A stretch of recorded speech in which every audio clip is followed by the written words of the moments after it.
সাধুটোৰ নাম এজন বাৰ্মন আৰু এটা ছাগলী।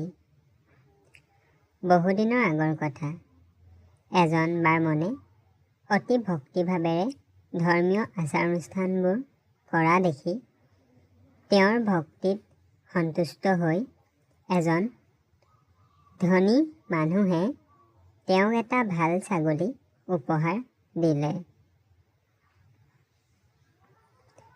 বাৰ্মনজনে আনন্দত ছাগলীজনী কান্ধত লৈ ঘৰলৈ যাবলৈ আৰম্ভ কৰিলে। বাটত 3জন চোৰে সেই দৃশ্য দেখা পালে আৰু ছাগলীজনী চুৰ কৰিবলৈ এটা বুদ্ধি কৰিলে। তেওঁলোকৰ বুদ্ধিমতেই প্ৰথম চোৰজনে আহি বাৰ্মনজনক ক'লে, তুমি কিয় কান্ধত কুকুৰটো লৈ ফুৰিছা?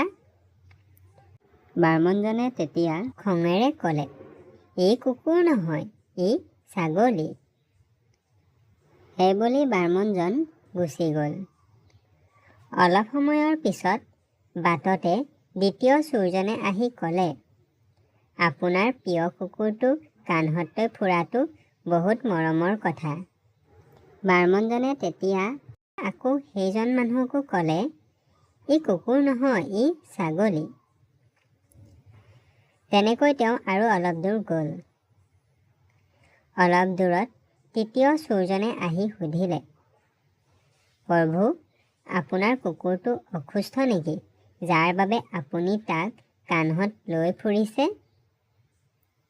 তেতিয়া বাৰ্মনজনৰ নিজৰ ওপৰত সন্দেহ লাগিল।